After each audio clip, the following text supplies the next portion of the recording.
Salut, je suis très heureux de vous retrouver encore une fois pour un temps de réflexion, de partage, de coéducation. Ce soir ou ce jour, en fonction du moment où vous nous regardez, vous allez partager un moment spécial, un moment inédit, parce que nous allons recevoir quelqu'un qui va nous partager son expérience singulière, bien évidemment. Vous allez nous regarder quand nous ne serons plus là. Si ça vous intéresse, notre magazine d'éducation, de co-construction, de la réflexion, partagez dans vos réseaux et puis vous êtes au bon endroit si c'est le cas. Et si ce n'est pas le cas, vous êtes au mauvais endroit, continuez votre chemin. Mais si vous voulez partager quand même dans notre réseau, parce que il est toujours important de partager, même ce qu'on ne qu'on ne croit pas beaucoup. Voilà. Mais l'idée ce soir, donc, c'est de réfléchir un peu sur les parcours. Et cette jeune personne va nous entraîner dans l'univers de l'immigration. J'ai intitulé l'émission Parcours d'immigration et une série que je vais explorer avec vous en 3 volets.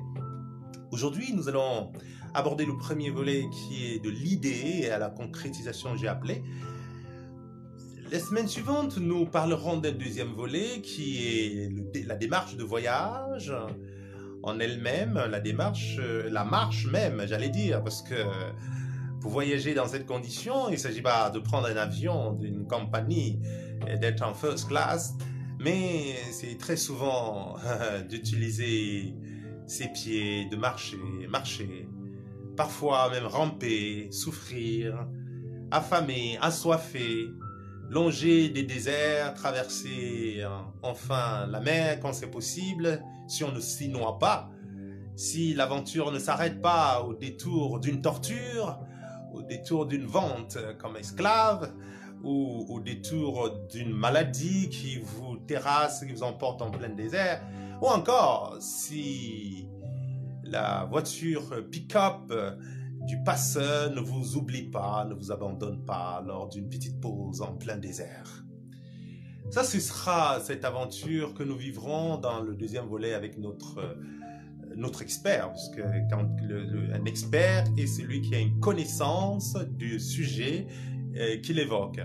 Les experts ne sont pas forcément ceux qui nous bassinent les oreilles de leur savoir désincarné, des amphis, des universités qui ne servent à rien, qui est des brassages de vent, très souvent la masturbation qu'on peut considérer comme intellectuelle si on veut. Mais en tout cas, moi j'aime bien ces genres de personnes qui viennent nous enseigner ce qu'ils ont vécu.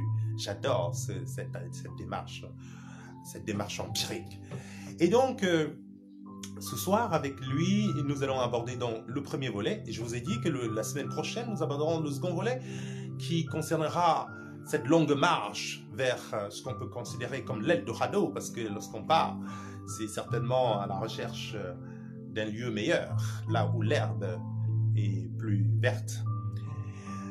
Et en troisième volet, dans la 3e semaine, nous verrons avec lui comment on arrive, pour ceux qui arrivent. Dans son cas, il a réussi, il a pu arriver là où il voulait. On va voir si ce qu'il trouve conforte justement ses espérances, sont à la hauteur de l'espoir qu'il avait formulé avec ce départ de son terroir. Et oui, encore faut-il avoir la chance d'y arriver. Faut-il avoir la chance d'y arriver, parce que c'est un long chemin. En tout cas, pour ma part, j'ai beaucoup de respect pour toutes ces personnes qui sont en effet très braves. Parce que je pense que je n'y arriverai pas. Et généralement, face aux choses que des gens réussissent, moi j'ai plutôt de l'admiration parce que parfois on s'entoure rapidement de critiques, on s'entoure de jugements de valeur, on s'entoure de morale, on s'entoure de quelques leçons, de quelques savoirs issus comme d'une génération spontanée et de rien du tout, très souvent juste de notre sommeil. Et on ne sait pas que c'est complexe, ces décisions, que cela entraîne des renonciations, des renoncements, des sacrifices, des souffrances parfois atroces. Et rien que pour cela, moi j'ai un profond respect pour ces gens qu'on appelle les beaux-ailleurs. Les gars qui... D'ailleurs, il m'expliquera pourquoi on dit les beaux-ailleurs, qu'est-ce que ça signifie. Ah, tout le monde est là, c'est très bien. La mère Rolène est dans la place, Delphine Sanga est là, toujours en place, et tous les autres Mabangoup, je vois à travers le monde, ils sont tous là, très bien. Partagez dans vos réseaux, si vous voulez, c'est un moment de connaissance. C'est un moment de connaissance parce que j'adore quand les gens se racontent, parce que c'est tellement authentique, c'est tellement vrai, c'est pour moi la source du savoir, et à travers cette authenticité de ce que racontent les personnes qui ont réellement vécu quelque chose.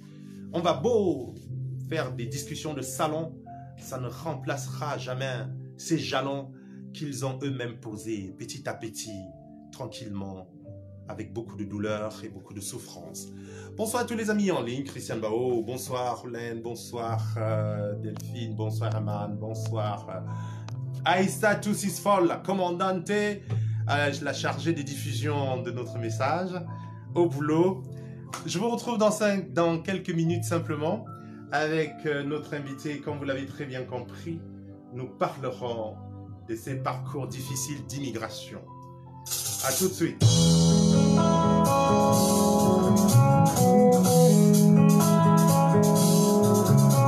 Que cherches-tu, dis-moi, oh l'ami, affamé, assoiffé dans le désert, le froid glacial en compromis, je suis battu de fortune avant la mer.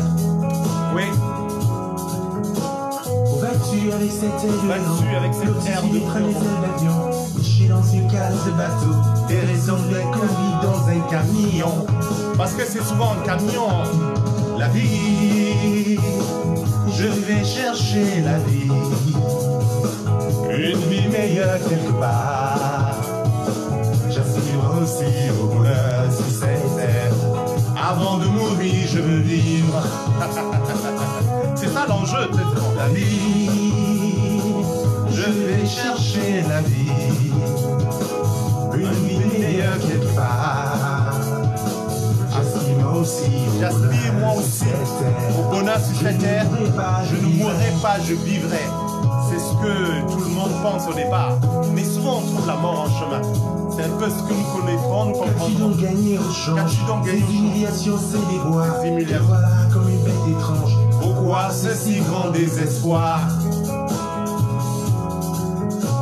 Oh, que tristesse et douleur, déchirement dans ta vie engage. J'ai bien peur que ce bonheur ne reste qu'un rêve, un petit mirage. Parfois, ce n'est qu'un petit mirage. La vie, je vais chercher la vie. Delphine Sanga depuis l'Inde, c'est magnifique. Dans cet ailleurs, Pour plus rien perdre, mais tout à gagner. Qu'importe le prix, je m'en vais. Plus rien à perdre, mais tout à gagner. Qu'importe le prix, je m'en vais. je vais chercher la vie. Un brin d'espoir en d'autres terroirs. J'ai le cœur en peine, mais faut pas que je J'ai le traîne. cœur en peine, mais faut pas que je traîne. J'avais le choix. Ah, si seulement j'avais le choix, parce que parfois il n'y a pas de choix. Un brin d'espoir en d'autres terroirs. Ah, si seulement de choix. L'immigration n'est pas qu'une balade de santé, ce n'est pas qu'un voyage de rêve. C'est parfois un long chemin de croix. C'est un peu ce qu'on va comprendre ce soir. En tout cas, dans cette longue série que nous commençons. Et c'est à la fin que vous pourrez, n'oubliez pas d'acheter mon livre qui raconte ces récits d'immigrés. Peut-être pas à la jeunesse, mais à l'arrivée.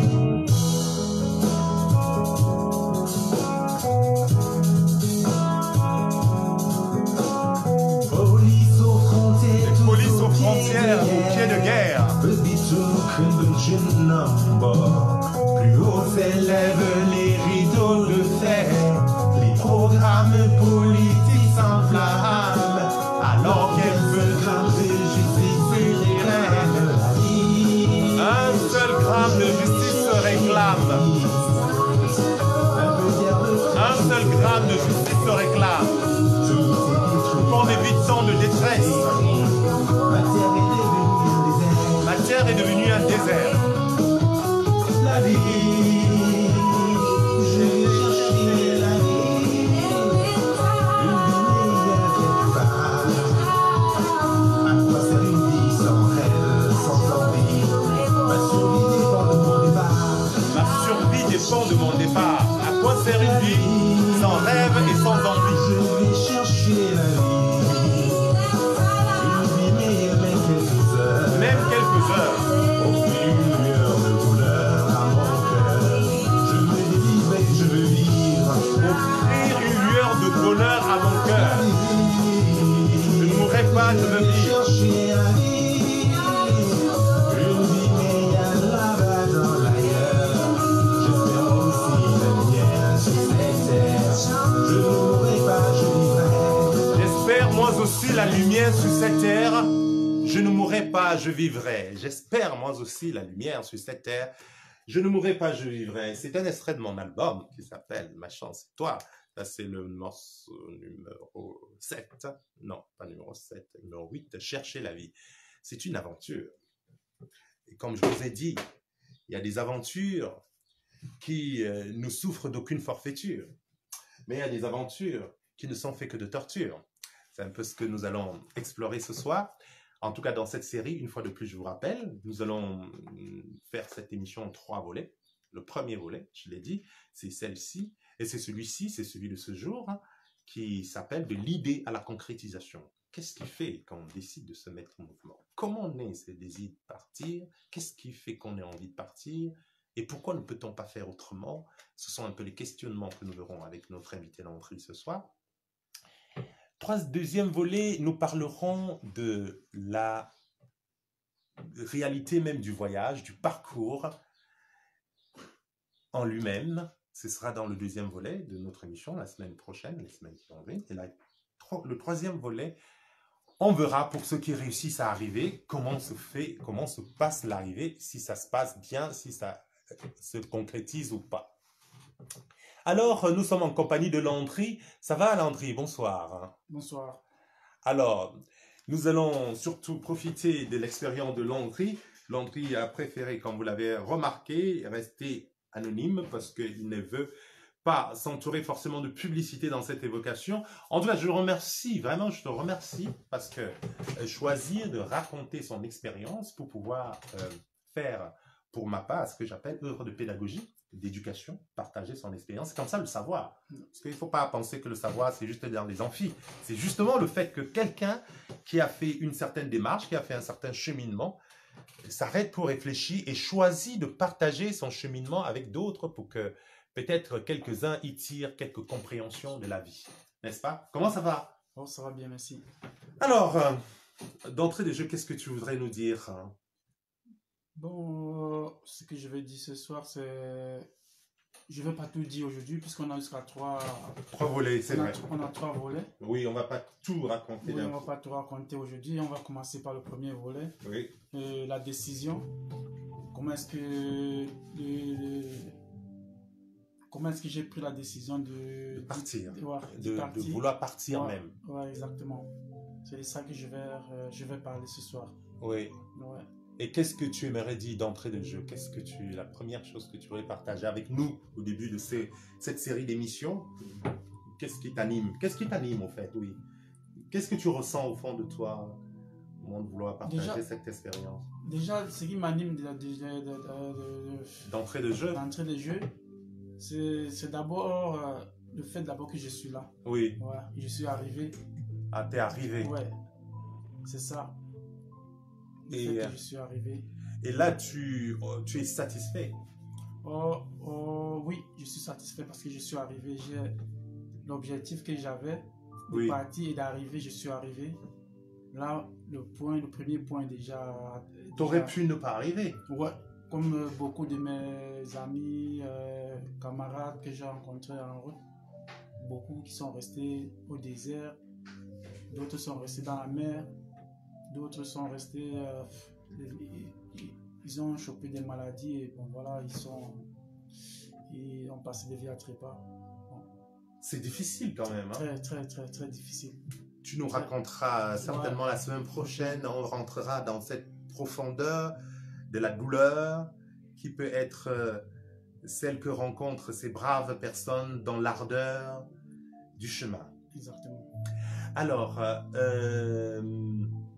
oui, même pour moi, c'est émouvant. Je trouve ça particulier. Je vais ajouter une chose, il faut y vivre pour y croire. Il faut y vivre pour y croire. Voilà, ça c'est vraiment... C'est dire que même tout ce que tu vas nous raconter ne nous permettra pas de tâter ce que c'est que cette expérience. Exactement. Il faut vivre pour y croire. Ça te fait rire, mais c'est un rire nerveux, ça. C'est pas un rire de joie. Exactement, c'est pas un rire de joie.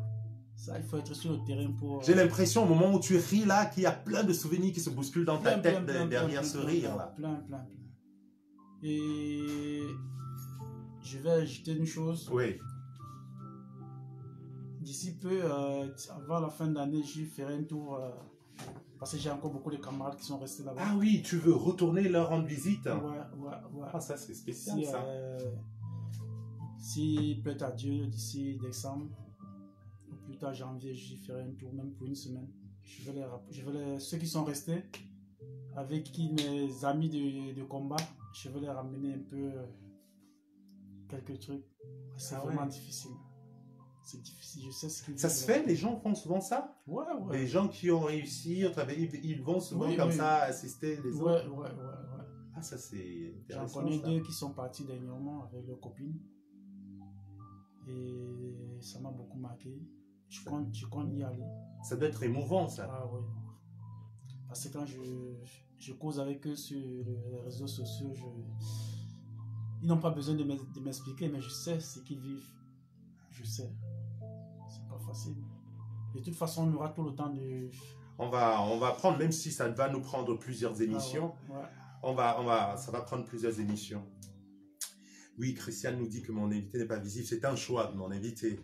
Justement, ce qui nous intéresse au premier chef, c'est la quintessence de son partage, de sa connaissance. Et en fait, on va commencer par le commencement. Je sais que dans les semaines qui vont venir, quand nous allons rentrer dans le parcours même du voyage, c'est un moment assez douloureux, très assez lourd, je sais. Parce que j'ai regardé quelques documentaires, parfois j'ai écouté quelques reportages, et je trouve ça tellement dur.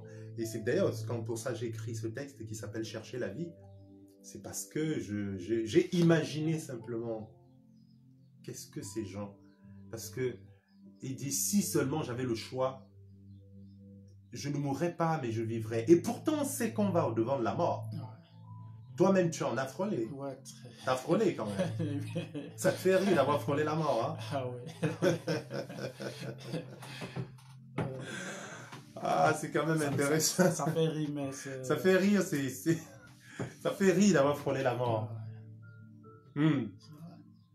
On en parlera plus amplement la semaine prochaine. Pas de souci, je serai là. Et souvent, tu penses à ceux qui sont morts. Oui. Là, s'il faut que je commence, là, c'est vraiment... Ça risque, on risque. C'est très long. Bon, ben, vous n'avez qu'à être la semaine prochaine. C'est très long. On va en parler. Ils auront tous les détails. Ils auront tous les détails. En tout cas, un autre but pour nous, c'est de participer avec vous en ligne, à travers vos questions, aussi à travers vos témoignages, à travers vos partages, à comprendre qu'est-ce qui se passe. Christiane nous dit, bravo, c'est un garçon qui a un grand cœur, n'oublie jamais ceux avec qui tu as galéré dans ta vie. En effet, on remarque que ce sont les pauvres qui secourent beaucoup plus les pauvres. On ne le sait pas, mais c'est ça.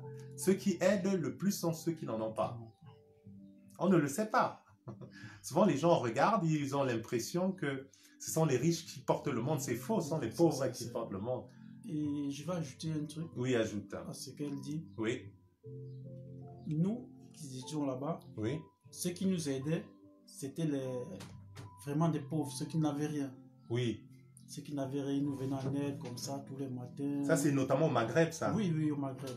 Ils nous venaient en aide. Ce sont les gens les plus pauvres qui vous aider. Les plus pauvres. Mais les Il faut- riches vous ignoraient Ils appelaient, dès et qu'ils ils me appelaient voyaient, la police. ils appelaient la police. Voilà. Quand tu viens pour te cacher, tu vois la police, tu veux te cacher, lui, il te dit, viens te cacher ici. Quand tu te caches là, il sort, C'est un piège en fait. il appelle la police. Vraiment, c'est les pauvres vraiment qui aident. C'est un constat que j'ai fait. Vraiment, c'est... Oh. C'est un parcours vraiment... Ça te remplit encore d'émotions comme si c'était hier. Ah ouais. Moi, j'imagine quand même que c'est quelque chose qu'on porte toute sa vie, en fait. Ouais. Ça, c'est... Parce ça, que c'est- les personnes voient ça comme un voyage. Mais ils savent pas, c'est une aventure au sens courageux du terme. Ouais. C'est difficile. Il ne s'agit pas de parcourir le monde comme fait Bintou, hein, avec des avions en première classe, voire avec du champagne. Delphine Sanga, c'est pas aller en Inde en first class. Hein. Ce n'est pas... J'ai traversé presque 6 pays. Hein. Tu as traversé 6 pays 6 pays à pied. à pied.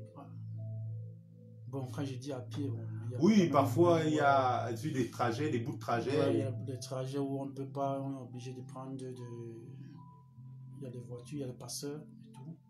Mais la majorité, c'est à pied, voilà. à pied. On en parlera. Et puis les filles qui se font violer, je pense Ah, quand même. Hein. Toujours, ça ne manque pas. Ah ouais, ça manque. Souvent, elles ne le disent pas à l'arrivée, mais c'est parce qu'elles le cachent. Et je suis sûr qu'il y en a très peu qui échappent quand même, non? Très peu.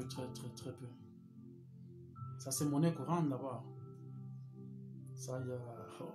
La fille qui échappe vraiment, c'est qu'elle soit elle est avec, elle est sortie avec son copain, son mari depuis le Cameroun et lui le protège et c'est comme ça. Sinon, tu vas te retrouver en train de... T'es obligé, Bon. quoi. Ouais. Et souvent, il y a les enfants de très bas âge. Ouais. Bon, généralement, les enfants, c'est... Très peu de femmes sortent avec les enfants, mais ils trouvent beaucoup avec la situation, se retrouvent la famine et tout, prennent des grossesses en chemin. Elles sont obligées d'accoucher, c'est comme ça. Ah ouais, Ça c'est-à-dire devient- que quand on quitte son pays, avant d'arriver, si jamais on arrive, Ouais, si on jamais peut on arrive. partir d'une vie de jeune fille, De jeune fille. peut-être adolescente, à une mère de famille. Dans une quoi. mère de famille, ouais. J'en connais beaucoup. Ah Elles ouais. sont retrouvées avec 2-3 enfants 2-3 enfants sur le parcours. sur le parcours. Pas de père. Pas de père. Et une petite anecdote. Ouais. L'aventurier a son principe, c'est d'abord. C'est-à-dire, quand il dit d'abord, c'est-à-dire lui d'abord. Donc, même s'il a fait les enfants là en route là, quand il trouve le chemin, lui, c'est d'abord lui. Hein.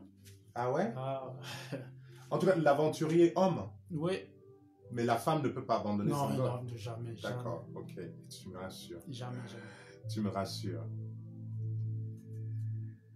Mathurin, qui nous regarde depuis New York, aussi, il dit que l'homme qui a beaucoup souffert connaît la vérité et comprend bien les gens qui souffrent. Oui, je pense. C'est peut-être dans ce sens que cette maxime qui dit la souffrance est l'école de la sagesse. C'est peut-être pour ça. Ce n'est pas ce n'est pas une façon de faire l'apologie ou de célébrer la souffrance, mais c'est un constat, tout simplement, que la souffrance généralement forme là. Ouais, ça c'est vrai. La semaine prochaine, nous reviendrons plus en profondeur, en fait, dans les semaines qui viennent, sur le détail de ce périple. Ouais. Nous comprendrons comment cela s'est passé de pays en pays. Pour nous, il ne s'agit pas juste de raconter, mais pour moi, il s'agit de comprendre ce qui parcourt l'homme, de profiter parce que c'est aussi des enjeux sociologiques. C'est une question sociétale, c'est une préoccupation. Qu'est-ce que la vie? Qu'est-ce que le bonheur? Où trouver le bonheur? C'est où le bonheur? Qu'est-ce qui donc te décide, toi? Tu vivais où avant de décider que ta vie ne doit plus se faire là? Je vivais... Bon, j'étais à Douala. Après les études, je suis monté à Yaoundé, je suis parti sur Yaoundé pour continuer mes études. Oui. Et là, je n'ai pas pu continuer faute de moyens. Je suis entré dans le commerce, le petit commerce. Et comme ça, j'ai eu un petit capital. Je me suis décidé janvier 2012. Je me souviens bien, il y avait une Coupe d'Afrique, Guinée-Gabon, je crois. Oui, en 2012, Guinée-Gabon. Je me décide alors d'aller en Guinée pour la Coupe d'Afrique. Partant de Yaoundé pour la Guinée, je prends quelques maillots des Lions Indomptables. Oui. Pour la Guinée. J'arrive en Guinée, c'est comme ça que je vends ces maillots. Je crois bien c'était en 2012, ouais, Coupe d'Afrique. C'est comme ça que j'ai vendu ces maillots. Je suis resté en Guinée presque 5 mois. Parce que je suis parti de la Guinée en mai. Mais j'ai fêté le 20 mai au Cameroun. Je suis revenu du Cameroun. C'était autour de 15 mai comme ça. Je suis revenu au Cameroun. Ouais. Avec un petit capital. C'est comme ça que je me décide maintenant. Parce que je n'avais rien. J'avais fait des concours, même le concours de la police. J'avais fait le concours de la police 3 fois. Oui. Bon. Et quel était le problème? Moi-même, je ne savais pas comment je fais un concours. Je n'étais pas aussi... Tu pensais avoir bien travaillé? Ouais, je pensais avoir bien travaillé, mais... Mais alors, qu'est-ce qui fait que quand tu as ce capital, au lieu... D'abord, avant d'avancer un peu plus, je reviens un peu derrière, je fais un rewind. Pourquoi tu ne pouvais pas... Qu'est-ce qui t'empêchait fondamentalement de financer tes études? Bon, déjà, je devais faire un cycle BTS. Je devais faire un cycle BTS et déjà la pension c'était 400 000 francs CFA. Donc plus de 500 euros. Quand j'ai dit capital, je n'avais pas 100 000 ou 200 000 de capital. C'était... Oui, non, je vais revenir au capital. Je voulais dire, la décision d'arrêter, pourtant tu étais brillant, puisque tu voulais faire un BTS, d'arrêter, c'était dans quelle filière en plus? La communication. Un BTS, de décider d'arrêter. Et ça suppose une douleur quand même, pour un jeune homme, de décider d'arrêter l'école sans savoir ce qu'il va faire. C'est parce que tes parents ne pouvaient plus? Oui, bon, parce que déjà, je suis orphelin, je n'ai que ma maman. J'ai perdu mon papa très jeune à l'âge de 10 ans. D'accord. Et la maman toute seule. Nous sommes 5. Elle ne pouvait pas ça. Et moi, je suis le premier fils. Il faut s'occuper des autres et tout. J'ai dit non, bon, mieux. Elle s'occupe des autres et moi-même, je vais m'occuper. Je ne veux pas être à la charge de ta maman. Je ne veux pas être à la charge. C'est même pour ça que je suis parti de Douala. Parce que il fallait que je reste à la maison. Les petits frères sont là, les petites soeurs. Tout ça pour elle. Je dis non. Occupe-toi de moi. Mon cas, laisse mon cas. Moi-même, je vais m'en occuper. Donc c'est comme ça que je suis parti. Il est très important pour nous, justement, à travers un témoignage comme celui-ci, qui n'est pas exceptionnel, puisqu'il y en a des tonnes comme ça, bien évidemment. Mais l'idée, pour nous, c'est de profiter de cet instant pour mener une petite réflexion, qui n'est pas une nouveauté non plus. Mais il est toujours temps de penser, au lieu d'élucubrer. Ce que je voulais dire, c'est que parfois, dans nos conforts, nous considérons le voyage comme un temps de détente. On pense que les gens sont des touristes. On pense que derrière ces jeunes hommes, certains osent même penser que ce sont des paresseux, ce sont des gens qui ne veulent rien faire. C'est pour ça que je fais cette série d'émissions, parce que il est temps pour moi de comprendre, et j'espère pour vous aussi, de comprendre que le réel est autrement plus complexe que ça. C'est-à-dire que on pense que voyage, c'est Air France, Emirates, j'en sais rien. Et on ne sait pas que c'est d'abord, au départ, une douleur d'un orphelin qui veut éviter de la peine à sa maman, qui regarde sa maman et qui a mal parce qu'elle dit « je ne veux plus lui imposer une souffrance supplémentaire pour ne plus être une charge pour ma maman. Je préfère qu'elle se débrouille comme elle... » Et j'imagine que la maman, c'était pas facile. Elle dit « vaut mieux que ce soit pour les petits et que moi, je suis l'aîné. C'est honteux pour moi de voir ma maman souffrir et d'attendre d'elle. Voilà comment tu décides de te lancer dans autre chose que les études parce qu'elle ne peut pas te payer les études de 60 et tu commences dans un petit commerce. Qu'est-ce que tu vendais? Bon, comment on appelle ça? Je prenais les t-shirts, les petits t-shirts à Douala. J'ai ramené sur Yaoundé et je vendais devant les magasins. Et quand quelqu'un veut un truc que moi je n'ai pas, je l'amène dans un magasin. Quand il achète, j'ai mon pourcentage. C'est comme ça que j'évolue. D'accord. Parce que parfois, dans certains réseaux intellectuels, dans les discussions de salon, il arrive de penser que les personnes qui réussissent à émigrer, c'est parce qu'ils ont un capital, ils ont de l'argent, et souvent on a tendance à dire, mais non, mais avec cet argent, il aurait pu transformer sa vie sur place. On raconte comme ça, on ne comprend pas que c'est autrement plus compliqué que ça. On a l'impression que ceux qui partent, c'est parce qu'ils ont de l'argent, parce que ceux qui n'ont pas de l'argent ne peuvent pas se permettre de partir. Non, moi excusez-moi de vous couper, moi j'ai dit non. Il faut me couper quand tu veux d'ailleurs. Moi j'ai dit non, parce que moi, je suis parti avec, j'avais 200 000 francs. Je suis parti avec 200 000 francs du pays, donc là où l'argent finissait, je travaillais pour avancer. Ah oui, c'est-à-dire que tu avais, quand le jour, bon là on est un peu avancé, c'est-à-dire que le jour tu as pris quand tu as décidé de concrétiser le projet de départ, de voyage, oui. Tu avais 200 000 francs dans ta poche pour entamer un voyage. Ouais. Comprenez, hein, parce que parfois on pense que les gens ont pris un billet d'avion first class. Là où l'argent finissait, je m'arrêtais. On pense qu'ils ont eu plein de sous. Je m'arrêtais dans ce pays, je faisais le petit boulot, vite fait, pour avancer. Donc, s'il faut voir, je suis arrivé en France avec moins de 500 000 francs. Alors, 500 000 francs. Qu'est-ce qui t'a inspiré le désir de quitter Douala ou Yaoundé, je ne sais pas. Fondamentalement, au départ, quel est le truc qui t'a... Pourquoi tu as préféré partir? Est-ce que tu savais déjà où tu veux aller? Oh, je ne peux pas dire oui. Je ne peux pas dire oui. Mon objectif, c'était de quitter auprès de mon maman pour qu'elle n'ait plus... parce que pour elle, déjà, elle avait la peine de me voir là, elle n'est rien faire.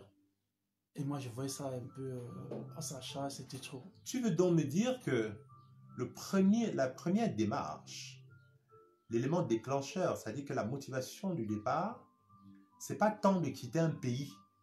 Ce n'est même pas, c'est d'abord, c'est encore plus local que ça. C'est-à-dire que c'est de ne plus être sous les yeux de ta maman. Parce qu'à mon âge, je suis parti, j'avais 32 ans. 32 ans, tu as la maison familiale. Tu attends qu'on te donne on te donne les beignets, on te donne à manger. Non, ça c'est... J'ai dit non, moi je peux pas vivre comme ça. C'est comme ça, j'ai dit non, il faut que je sorte et je me bats pour aussi aider mes petits frères qui sont derrière. Parce que je ne veux pas rester dans la maison avec mes petits frères, on me donne à manger et tout. Je discute encore les plats avec. J'ai dit non, je ne peux pas, je suis sorti. Il veut donc nous dire, mesdames et messieurs, que l'idée, quand on décide de partir, on ne sait même pas où on va, en fait. Je le dis parce que très souvent, on a une idée très précise de ce que sont les motivations des immigrés. Là, nous sommes en train, je vous rappelle que nous sommes en train de parler d'une catégorie d'immigrés, c'est-à-dire que c'est personnes qui marchent, qui viennent par là, qui vont par la route en aventure, comme on dit. Ce qu'ils disent, comme disent Rollen, le boza. D'ailleurs, j'aimerais savoir qu'est-ce que ça signifie. Mais avant de cela, je voudrais quand même ressouligner cela. que tu es en train de nous dire que ce qui fait qu'on décide de partir, c'est pas tant... En ce moment, on ne pense même pas à un pays, un Eldorado, forcément. On ne pense même pas forcément à un pays où tout va super mal. Au départ, comme dans ce que tu me décris, c'est qu'il ne fallait plus que je sois une charge, même aux yeux de ma mère, parce que ça devenait insupportable à 32 ans. Tu attends qu'on te donne des beignets de la bouillie le matin. Voilà comment tu dis non, ma place n'est plus ici. Ouais. Je veux quitter d'ici. Laisser la place aux petits. Laisser aux petits une chance. Ouais. Donc si au moins je peux m'en aller, si je réussis, tant mieux. Si je réussis pas, tant pis. Mais au moins, quelques beignets qu'il y a, au lieu de me disputer cela avec les petits, oui, on leur donne ça. Ouais. Je préfère aller crever s'il le faut, tant pis. Mais il faut que je parte. Exactement. Voilà. C'est d'ailleurs pour ça que dans mon texte, dans ma chanson, il y a une phrase qui me vient là. Qu'importe le choix, je m'en vais. Alors, qu'importe le risque, je m'en vais même d'ailleurs plutôt. Et si seulement j'avais le choix. Alors, maintenant, quand tu décides de partir, qu'est-ce que tu fais en premier? Qu'est-ce qui se produit? Quand l'idée te vient là, tu dis oui, c'est ça, je vais partir. Quand je décide de partir, je ne le dis même pas à ma maman. Parce que je sais si les mamans, si je dis à maman, elle va dire non, oh non, pourquoi? Parce que, bon, non. Elle n'était pas au courant. Seul, il n'y a que mon petit frère qui était au courant. Que bon, je lui ai dit, bon, voilà, j'arrive. Je ne l'ai même pas dit, j'ai dit que j'arrive. J'arrive pas, je ne vais pas à Yaoundé, je ne vais pas à l'ouest, je ne vais pas au sud, mais j'arrive, je sors du pays. De toute façon, je te tiens informé de temps en temps. Tu n'as dit à personne. Sauf à mon petit frère. Sauf à ton petit frère. Ouais. Et tu lui as dit, j'arrive. Il dit, j'arrive. Parce que la famille, si tu dis peut-être, bon, voilà, je suis en train d'aller en Europe, ils vont te dire, mais tu vas aller en Europe comment? C'est bizarre. Si tu dis à quelqu'un, tu vas en Europe, il va te dire, mais même le passeport, tu n'as pas, tu vas aller en Europe comment? Ils vont commencer à te dire, non, il y a ceci, ils vont te décourager, c'est pas bien.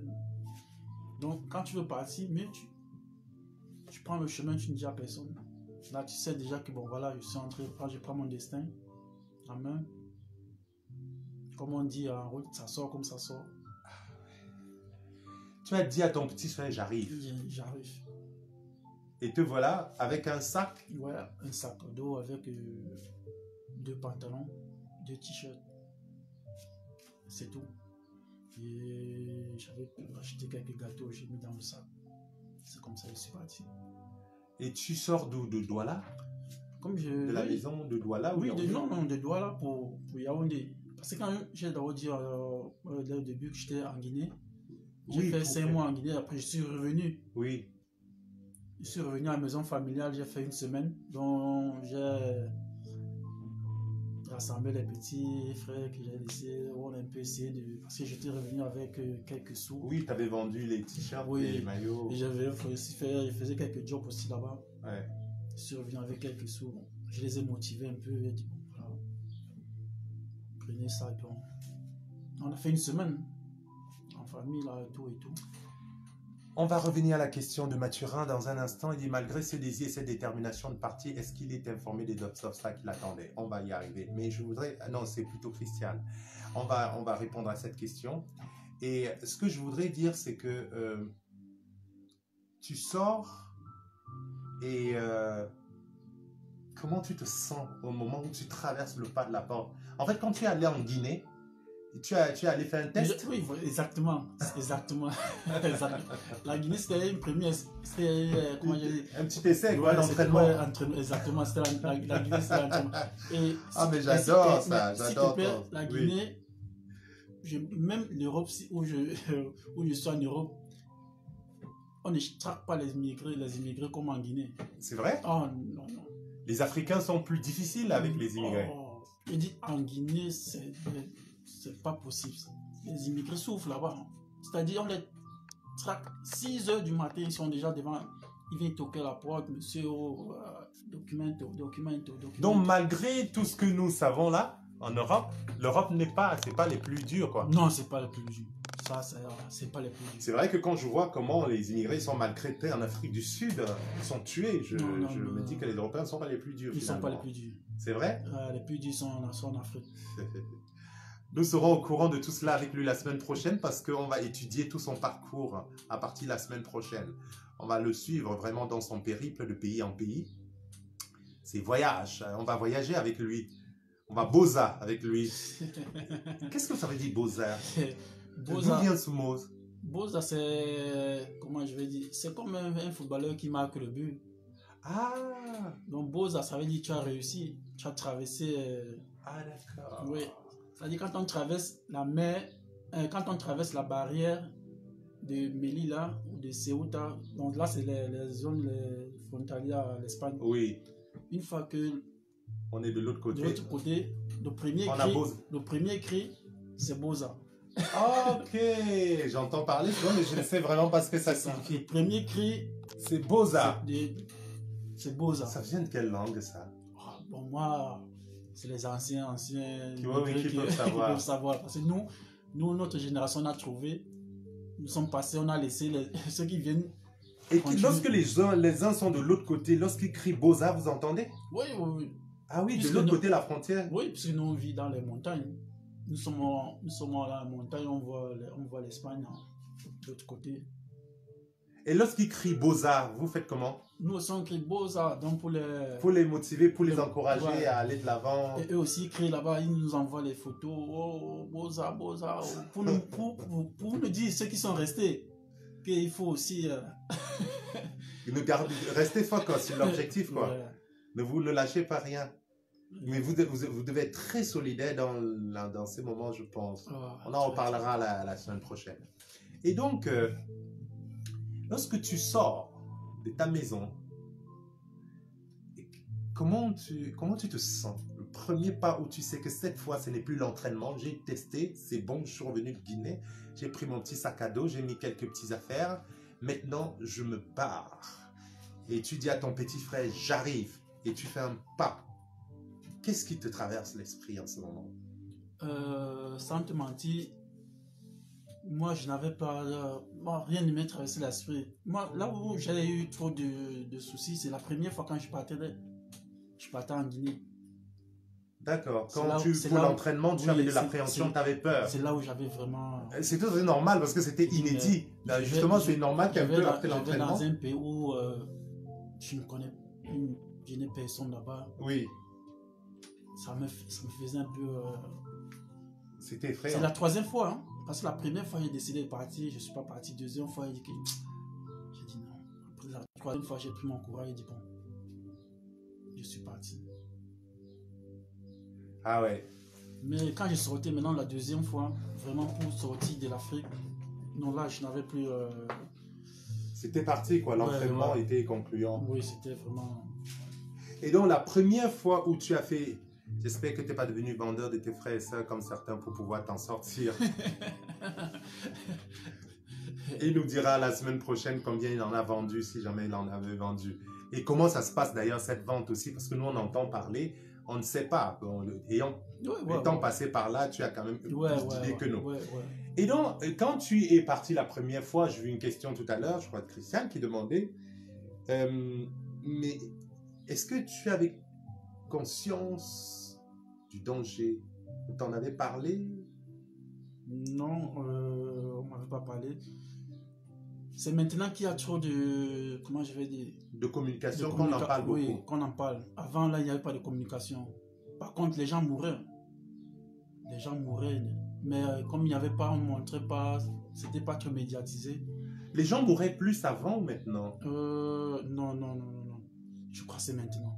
On meurt plus maintenant qu'avant? Ouais. D'accord. C'est maintenant. Parce qu'avant, c'était facile. On pouvait... Dès que tu traversais, une fois que tu avais déjà mis le pied de l'autre côté, on te prenait sans problème. Mais maintenant, même si tu mets le pied déjà de l'autre côté, on te renvoie. Oui, il y a toutes les mesures anti-immigration des Européens qui ont rapproché la frontière au Maghreb. Et même sur la Méditerranée, une fois que tu posais le Zodiac, on te récupère, même si tu fais, même si tu peux pagayer 30 minutes, la Croix-Rouge vous ramassez. Mais maintenant, là, c'est difficile. On empêche la Croix-Rouge de venir et tout. Oui. C'est pour ça, maintenant, là, les bateaux chavillent, là, vous faites les pirogues, quoi. Les Zodiacs chavillent, et puis... Oui. Au moment de partir, nous demande notre ami en ligne, est-ce que tu étais informé des obstacles qui t'attendaient justement? Est-ce que tu savais vraiment? J'ai dit, je ne savais Personne pas. n'avait dit, en ce moment on en parlait oui, peu. c'était pas médiatisé. D'accord. On n'en parlait pas. Et d'ailleurs, est-ce que les concernés sont au courant? Parce que est-ce qu'ils regardent ça? Parce qu'on dit que c'est médiatisé, c'est parce que ça passe sur certaines chaînes de télévision, ça passe dans certaines radios, mais est-ce que les beaux ailleurs, est-ce que même ils écoutent même ça? Parce que nous, on est peut-être au courant. Ils sont au courant de tout ça. Parce que la distraction du Beaux-Arts à la frontière, c'est quoi? C'est Internet, c'est le cyber. Quand on n'a rien à faire toute la journée au cyber, toute la nuit, on ne dort pratiquement pas, toujours dans les cybercafés, en train de causer avec ceux qui sont déjà de l'autre côté. Et on cause avec ceux qui sont de l'autre côté, pas avec ceux qui sont restés au pays. Non. Et c'est quoi le but? On cause plutôt avec ceux qui sont devant, pas ceux qui sont derrière. Parce que ceux qui sont devant, ils vous disent comment il faut faire. D'accord. Causer avec celui qui est derrière, lui, il va te dire quoi? De rentrer au pays. Quand tu causes avec celui qui est derrière, il va te dire de rentrer au pays. Que oh, c'est pas bien, non. On ne s'intéresse même pas aux nouvelles du pays. Non. Parce que ça peut te donner envie de retourner. On ne veut pas. La nostalgie n'existe pas. Non. Il n'y a pas de sentiment, comme on dit. On dit la vie, c'est devant. La vie, c'est devant. Je comprends mieux toutes ces expressions-là maintenant. Alors, quelqu'un nous dit, Mathurin, la famine, le chômage fait en sorte que les jeunes Africains prennent le risque de partir et beaucoup meurent en route et la mer. Bien sûr, c'est de ça que nous parlons. Est-ce qu'à un moment donné, tu as regretté et tu as eu envie de retourner quand tu as commencé? Oui. Et ce moment, c'est quand j'avais essayé c'était au moment où je voulais faire la traversée par la pirogue? Par la pirogue, par le Zodiac. Ah oui, il y a un moteur et un petit moteur. Non. Ah, c'est au Paris. On était 12. On était 12 dans un Zodiac de 400 kg. Normalement, c'est 6 personnes, disons 7 personnes maximum, on était 12. Oui. 7 personnes doivent occuper... Oui, normalement, c'est cette espèce de canot. 6 ou 7 personnes. Mais vous étiez 12. On était 12. Et... On n'avait pas fait 5 minutes.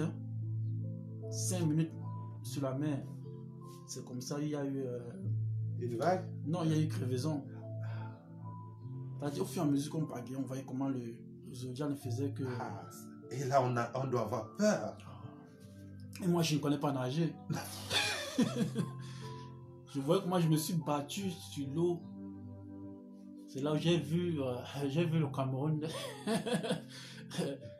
C'est la marine marocaine qui est venue là nous récupérer. Moi, j'étais accroché sur un rocher. Et quand ils m'ont pris comme ça, j'ai dit non, je rentre au Cameroun. J'ai dit pourquoi je vais mourir comme ça? Il dit je rentre. Bon, ils nous ont pris, ils sont allés encore nous mettre en cellule. Ah ouais, c'est comme ça. Quand ils vous prennent, ils vous mettent encore en cellule. On y revient la semaine prochaine sur toute cette démarche de voyage. Une fois de plus, il y a tellement de choses à raconter. De toutes les façons, ça nous prendra le temps que ça prendra. Et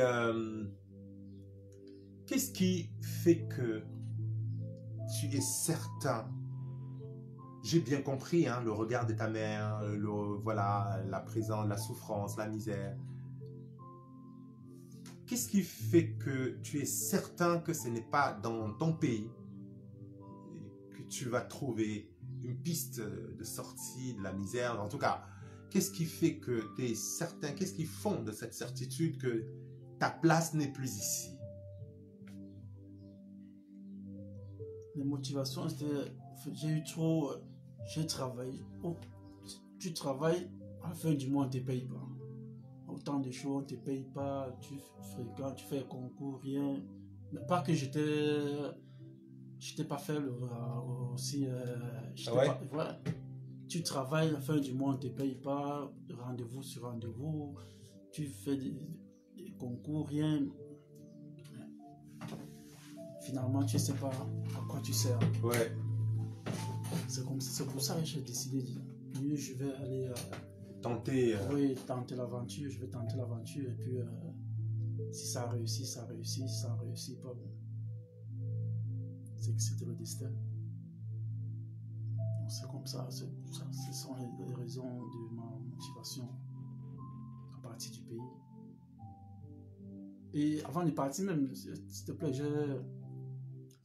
j'avais demandé un visa en 2010. Ah oui, tu avais quand même fait une demande Oui. de visa. En 2010, Oui.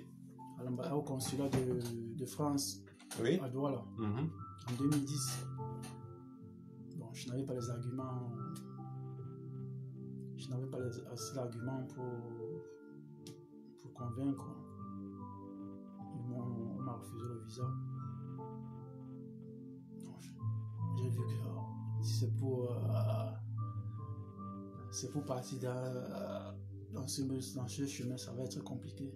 Tant mieux, je fais comme je peux. Tu étais en contact avec des amis qui étaient déjà partis, qui avaient déjà fait ce beaux-arts là en fait, Oui, j'avais l'ami de mon petit. C'est lui qui m'a donné, comment je vais dire, on appelle ça l'itinéraire, quoi. Parce que lui, il était déjà dans le Maghreb. D'accord. Depuis longtemps. Donc en fait, quand même, avant de quitter, tu t'es débrouillé à avoir une idée de l'itinéraire. Oui, toujours. Quel est le chemin que tu dois prendre? Ouais. Parce qu'il existe plusieurs chemins. Oui, exactement, il y a plusieurs chemins. Et comment tu fais pour choisir un chemin et non l'autre? C'est quoi la différence des chemins? Non, moi j'ai emprunté le chemin que l'ancien m'avait... Ah d'accord, tu t'es juste contenté de suivre ce chemin déjà que l'autre avait. Ouais. C'est un peu ça. Je vous rappelle que nous sommes donc en compagnie de Landry qui nous raconte ce que signifie un voyage, ce qu'on appelle une aventure, ce que c'est que Bozaïe. Et ce qui nous intéresse, c'est de réfléchir ainsi avec lui pour comprendre vraiment les dessous de cette démarche. Et cette semaine, comme je vous ai dit, nous allons parler de l'idée, d'où lui est venue l'idée, jusqu'à la concrétisation, jusqu'à son premier pas. Et la semaine prochaine, nous évoquerons le voyage lui-même, la traversée des différents pays et les obstacles. Et ensuite, nous l'accompagnerons jusqu'à son arrivée dans le pays d'accueil. L'aventure a du bon et du mauvais si on n'est pas préparé physiquement, n'est préparé physiquement ou psychologiquement. C'est intéressant. C'est Mathurin qui nous partage là. Comment on se prépare psychologiquement? J'imagine physiquement, parce que des gens qui n'ont pas de force, il vaut mieux se calmer peut-être. Hein? Non, physiquement, même si au pays, tu n'étais pas physique. Oui. Quand tu as pris l'aventure, tu es obligé d'être physique. C'est vrai? C'est la joie, tu es obligé d'être physique. Parce que là, ce n'est pas... Tu es face à ton destin. Tu ne vas pas appeler ton papa ou ta maman de venir te venir en aide. Il faut que tu te bagarres pour avancer. Donc, il faut être physique. Ce n'est pas... C'est pas les arrêts. On ne s'amuse pas là-bas. Il faut être vraiment physique, courageux. Et psychologiquement, comme j'ai dit au début, la Guinée m'avait déjà formé. Donc j'avais déjà une idée de ce que c'est que l'aventure. Tu avais peur est-ce que l'idée de la mort pour toi, j'imagine que ça ne t'évoquait pas la même chose en fait. Tu faisais pas peur comme peut-être quelqu'un comme moi ou... Non, pour la mort, tu ne savais pas comment... nous, on nous disait... Comment je vais dire? Pour la mort, parce que tu ne sais pas ce que tu vas affronter. Qu'est-ce qui va te tuer? On te dit, bon, voilà le chemin. Tu prends la voiture. Donc, tu ne sais pas tu prends la voiture, tel endroit, ça t'amène et puis tu ne penses pas qu'il y a la mort devant nous. Oui. C'est-à-dire, toi, ton objectif, c'est d'arriver, de quitter au point A au point B. Donc, pour la mort, tu ne penses pas d'abord... C'est pas le moment, quoi. Ouais, c'est pas le moment. On n'est pas là pour... Il n'y a pas de sentiment, quoi. Ouais, les états d'âme, c'est pour après. C'est partir. Le seul après. truc, c'est partir, quoi. On n'est pas là pour pleurer, maman, là. Je vais répondre... Tu vas répondre à sa question, mais avant de répondre à la question de Delphine, effectivement, parce qu'il y a Rolène qui a également posé la question de savoir si en Occident tu es heureux. Maintenant, voilà, moi, ce sera le 3e volet de notre émission, mais bon, tu peux dire un mot si tu veux, mais on va développer effectivement l'arrivée en Europe dans le 3e volet de ce programme, justement, et poser déjà aussi une autre question dans le même sens que Delphine, pour dire qu'est-ce que tu dis, c'est ça, c'est cette question qui t'intéressait, qu'est-ce que tu conseilles aux jeunes qui veulent prendre la route, c'est ça? Ouais. Ouais, t'écoutes. Ouais, quand elle dit, est-ce que tu peux conseiller? Franchement, non. Ah bon? Non. Non, mais j'entends pas bien là. Quelqu'un qui a fait cette démarche courageux et qui, dans ton cas, couronné de Beaux-Arts, puisqu'il a marqué. Oui, oui. Ça, tu dis que tu ne vas pas conseiller à quelqu'un de le faire. Il faut dire vrai. Moi, je ne peux pas. Moi, je ne peux pas. Si moi, j'ai eu la chance d'arriver, sans vous mentir, il y a beaucoup là qui sont restés, pas restés là-bas, mais au-delà. Franchement. Ça, c'est... Moi, il faut dire ce qui est vrai. Moi, je ne peux pas conseiller quelqu'un prendre la route. Oui, moi, j'ai pris, oui. Si quelqu'un veut prendre la route, ça dépend. C'est lui qui doit... C'est lui à prendre sa décision. Pas que moi, non. Conseiller quelqu'un, non. Moi, je ne peux pas. Ça, je ne peux pas. Tu as fait tout ce parcours et tu projettes même d'aller rendre visite à tes frères que tu as laissés là-bas. Oui. Mais tu dis que tu ne peux pas conseiller quelqu'un. Quelqu'un qui est déjà, quelqu'un qui est encore au pays, non. Tu ne peux pas demander à quelqu'un de faire la même démarche que tu as fait le jour où tu veux me dire que si c'était à refaire, malgré toute la souffrance de ta maman sous tes yeux, tu ne partirais pas. Jamais. Jamais. Ah oui. Ah ouais. J'ai dit à l'entame qu'il faut vivre pour y croire. Ça, il faut vivre pour... Non, le Maroc n'est pas loin. Celui qui peut arriver là-bas, c'est-à-dire même pour 2 jours, il voit ce que les gens vivent là-bas, il ne va pas... Chers amis, nous sommes en train de parler du voyage. Il ne s'agit pas d'un pèlerinage. Il ne s'agit pas du tourisme. Parce que des personnes qui achètent les valises Louis Vuitton pour se mettre... C'est pas de ça on a les questions là. Moi, je peux pas. Qui veulent chercher le beau sac et qui pensent au bon foulard et qui organisent un repas d'adieu pour danser, faire la fête, pour qu'on puisse dire au revoir là. C'est pas de ça. C'est l'aventure de la vie dont il est question. Et tu dis, toi, moi, quand je t'ai entendu tout à l'heure évoquer le fait que c'était insupportable, le regard de ta maman, sa souffrance et tout cela, toi, tu oses me dire que si c'était à refaire, tu ne le referais pas. Ça, c'est vrai. Hein. Ah ouais. Ça, c'est vrai. Ça, c'est vrai. L'immigration, dit Delphine, n'est pas seulement africain ou camerounais. Bien sûr, l'esprit d'aller ailleurs, c'est le besoin d'aller ailleurs, bien sûr, et le changement avec tous ces risques, bien sûr que oui, l'idée d'aller ailleurs. C'est pour ça d'ailleurs je suis pour l'ouverture des frontières pour permettre aux gens d'aller et venir. Parce que plus on ouvre les frontières, plus les gens ont moins besoin de sédentariser. C'est ce qu'on ne dit pas aux gens. En fait, c'est ce qu'on ne sait pas. On a l'impression que la fermeture des frontières empêche les gens de partir. C'est faux. C'est plutôt que si quelqu'un sait que je peux aller et revenir quand je veux, il ne se sédentarisera jamais. Il ne cherchera pas à s'installer en France ou en Australie. Tu es intéressée par la question d'Elphine et Léonie Boisa, Madame de Coach, et qui te demande si la foi a sa place dans le Beaux-Arts. Ah ouais. Ça vraiment, la place, moi, c'est 70%. Tizawati, qu'est-ce que c'est Tizawati? C'est- Ah, ça, tu as reconnu. Ah, ben voilà, chaud la flamme de Dieu. Il y a des, il y a des Je collègues. suis pas passé par là quand même. Mais je C'est où connais. ça, Tizawati? Tizawati, je crois c'est au Mali. Je crois que c'est la dernière ville du Mali. Je crois c'est frontalier à l'Algérie, je crois. Si j'ai bonne mémoire. Oui. Voilà. Si j'ai bonne mémoire, c'est la ville qui est frontalière. En tout cas, chaud la flamme de Dieu est en ligne. Il peut nous expliquer où c'est Tizawati précisément, puisque lui Oh, connaît mieux. C'était pas ton choix. ça doit être au Mali, si je ne me trompe pas.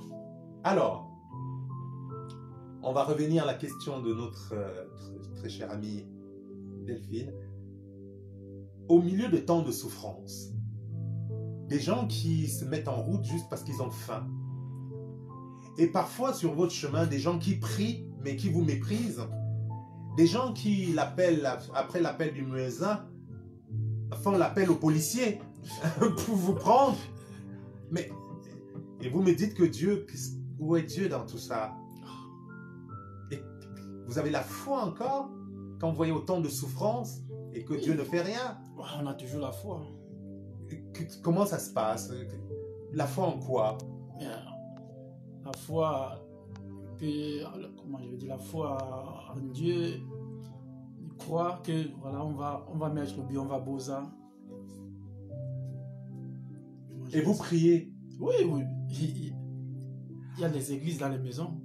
Puisque c'est un pays du Maghreb, on ne peut pas faire les messes. D'accord, oui, oui, voilà. Mais vous, comme vous traversez, vous êtes des chrétiens, ouais.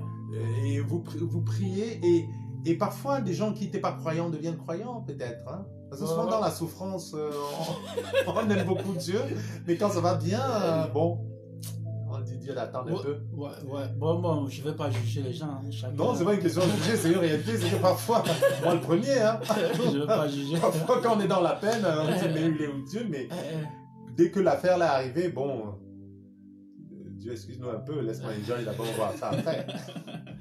Donc, mais j'imagine qu'il y a beaucoup de ferveur en fait, il y a beaucoup de foi, il y a beaucoup de ferveur, il y a beaucoup d'espérance, parce qu'en fait, j'en rigole, j'en plaisante, mais en fait, c'est lié à un désir d'avenir, un désir de vivre, parce que le problème c'est ça, on va au-devant de la mort parce qu'on veut vivre. Exactement. On va titiller la mort pour vivre, mourir pour vivre. et on avait une phrase. Une phrase. C'est Dieu la force. Dieu la force. Dieu la force. Ça, c'est le mot des beaux-arts. C'est Dieu la force. Waouh. Ah ouais. Delphine demande si tu devais écrire un livre, quel serait le titre?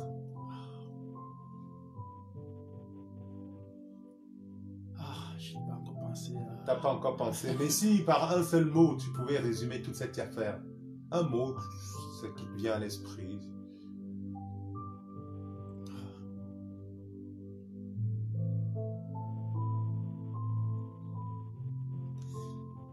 Le chemin de l'aventurier. Le chemin de l'aventurier. Ah oui. Le chemin de l'aventurier. Et tu décommandes aux gens d'être des aventuriers. Ah ouais. Ce n'est pas à la portée de tout le monde, mesdames, messieurs. Je reviens à toi, je voudrais juste te préciser aux gens que ce n'est pas à la portée de tout le monde d'être des aventuriers. Parce que c'est pour ça que j'ai beaucoup de respect pour ces personnes, parce que je ne m'en sens pas capable. Je ne m'en sens pas capable. Je me souviens, à une époque, j'étais un peu plus jeune et que j'avais envie d'aller étudier le droit international dans un pays anglophone, en l'occurrence le Nigeria. Et bon, j'ai eu quelques soucis. Le jour, on m'a dit que non, c'est pour que ça coûte moins cher, et on va traverser par... Il dit non, j'ai pas quelque chose comme ça. J'ai dit quoi? J'ai dit non, ça va le rester. Je ne le fais pas du tout. C'est d'abord un désir, c'est un courage. C'est pas à la portée de tout le monde. Et voir quelqu'un qui l'a bravé dit non, je ne le referai plus. Et je déconseillerais à quiconque de le faire. Ouais. Et là, maintenant, s'il veut, il décide de partir, mais moi, je veux lui dire, là... Oui, sinon, tu étais en train de nous expliquer. Par rapport au conseil. Oui. Ouais. Je disais, moi, je ne peux pas conseiller quelqu'un de faire ce chemin. Oui. Ça, c'est... ça, moi, je suis catégorique là. Ce n'est pas la première fois que je le dis. J'ai déjà dit dans plusieurs interviews. Oui. Même étant sur place là-bas, j'ai eu un entretien avec les Espagnols. Ah oui. Et qu'est-ce qu'ils demandaient? Ils m'ont aussi posé la même question. Est-ce que tu peux, comme tu es là, est-ce que tes frères, tu peux demander à tes frères de venir? Je les ai dit jamais. Mais s'ils veulent, d'autres personnes peuvent le dire, mais moi, je ne peux pas. Je vais leur dire non, ne venez pas. Armel qui pose la même question. Justement, c'est à cette question qu'on est en train de répondre. Armel, est-ce qu'il conseillerait aux autres de se mettre en route? Il dit non. J'ai dit non.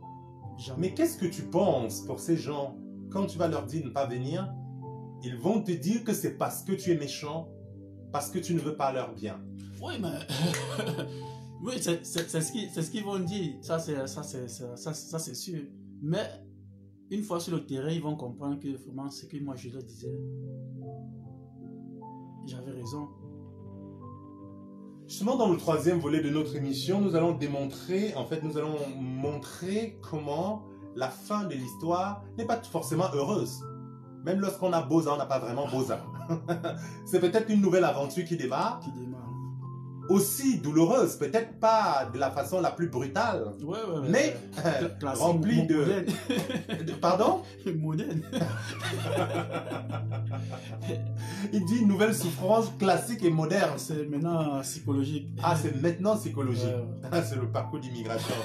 Nous ne faisons que commencer cette série d'émissions, moi j'adore. Et nous allons en parler. Ce sont ces trajectoires qui composent la structure, la construction de l'identité de ces personnes qui se mettent en route. Ce sont des voyages qui transforment complètement l'être humain. Et même si ce n'est pas exactement ça, c'est un petit peu dans le même esprit que j'ai écrit ce livre, Média Intégration, où je parle des récits de vie d'immigrés, de leurs descendants, comprendre comment les gens se mettent en route, pourquoi ils se mettent en route, et comment ça se passe une fois sur place, si c'est forcément aussi heureux que cela. Nous allons bientôt conclure ce premier volet de l'émission, parce que le but pour nous, c'était de faire une introduction et de parler justement de la motivation de départ, du désir de partir. Toi, tu dis, malgré toutes ces choses que tu m'as racontées, qui pour moi étaient poignantes, c'était très émouvant, de voir que, effectivement, tu ne pouvais faire autre chose que partir. Malgré cela, tu me dis, avec le recul, je ne partirai pas. Et qu'est-ce que tu ferais là-bas? Si tu devais recommencer, tu ne recommencerais pas. Et comment tu ferais donc? Tu as quelques idées comment tu procéderais au lieu de partir, comment tu ferais sur place? Parce que maintenant, tu as vu comment c'est plus difficile après. Non, peut-être aller dans les pays voisins, oui, mais dire prendre la route traverser le Maghreb. Non. Mais sauf que tu nous as dit tout à l'heure, et puis c'est ce que nous allons voir la semaine prochaine, que les pays voisins, c'est pas aussi évident. Souvent, les pays africains sont plus difficiles, plus durs, plus méchants même, j'allais dire, vis-à-vis des immigrés. C'est ce que tu m'as dit. Ouais. Et c'est ce que nous allons... Bien préciser, surtout en Guinée. Mais je vais te dire que des gens qui vont en Afrique du Sud vont dire la même chose. Hein. Oui, bon. En fait, c'est les expériences que je connais, tout ce qu'on me raconte. Mais bon, j'imagine qu'il y a quand même d'autres pays un peu plus hospitaliers, j'espère. Alors, chaud la flamme de Dieu, qu'est-ce qu'il nous dit? Après la souffrance physique vient la souffrance morale qui est souvent la plus dure. C'est justement... C'est ce que j'ai dit tout à l'heure. Voilà. Il en sait quelque chose, notre cher ami. La prochaine fois, il sera mon invité pour me raconter sa science de cette histoire, probablement. Le tout n'est pas... Après avoir Boza, ici, là, maintenant, il n'y a pas la torture, mais... Ça devient... Peut-être c'est pas facile. On en parlera, parce que par contre, ce qui est, ça devient le lot commun. C'est ça qui est un petit peu intéressant lorsque nous évoquerons l'arrivée dans le pays d'accueil. comment c'est une autre bataille qui démarre. Et cette bataille est aussi difficile pour ceux qui ont pris l'avion que pour ceux qui sont venus par la mer. Hein. Parce que c'est le travail psychologique. L'isolement, la nostalgie, l'éloignement, la confrontation au réel de l'ailleurs. Donc ce sera un volet de toute façon de notre échange et on analysera tout ça. Donc, je disais, il y a quelqu'un Delphine qui dit, hélas, peu importe tes conseils, ils prendront toujours la route. Qu'est-ce que ça te fait ça? Justement, comme elle dit, Delphine, peu importe tes conseils, tu peux diffuser les émissions comme tu veux, dit-elle, tu peux crier, mais ils prendront quand même la route. Comment tu ressens ça dans ta chair, toi qui as traversé, comment tu le vis de voir que... En tout cas, comment tu le sens? Qu'est-ce que ça te fait de savoir que malgré tout... L'aventurier, quand un aventurier déterminé, quand tu lui dis, bon voilà, c'est comme ça, lui dans sa tête, c'est qu'il veut partir. C'est quand il arrive maintenant qu'il voit vraiment, il dit, il m'avait dit, il avait raison. Ah ouais. Il avait raison. En fait, c'est finalement comme l'enfant dit, ne te rapproche pas du feu. Faut le laisser, parce qu'on ne va pas rentrer en lui et devenir lui, et pour qu'il ne touche pas le feu. L'aventurier, lui, quand il a déjà décidé de partir, donne-lui tous les conseils, lui, il va partir. Il va partir. Delphine nous pose la question, quelle leçon as-tu retenu de cette aventure? Est-ce que tu crois que ces leçons peuvent aider? Et est-ce que tu arrives à faire quelque chose pour mettre en place ces leçons? Je l'ai dit que cette émission, si vous le partagez dans vos réseaux, c'est participer justement à réfléchir, à mettre en place. C'est déjà ça. C'est-à-dire que sensibiliser. Voilà, sa gentillesse de venir pour évoquer cela avec moi, c'est un parcours personnel. C'est l'idée, effectivement, déjà, de participer à cette œuvre de formation, d'éducation, de pédagogie, de sensibilisation, de conscientisation. Et justement, à sa question, qu'est-ce que tu peux répondre? Est-ce que tu as retenu des leçons de cette aventure? Beaucoup de leçons. Pour ta vie, hein, pour ta vie et pour les autres. Hein. Ouais. Bon, surtout ma vie. Hein. Beaucoup de leçons. J'ai retenu, ce que j'ai retenu en précis, c'est que la vie n'est pas... On se sent mieux chez soi. On se sent mieux chez soi? Oui.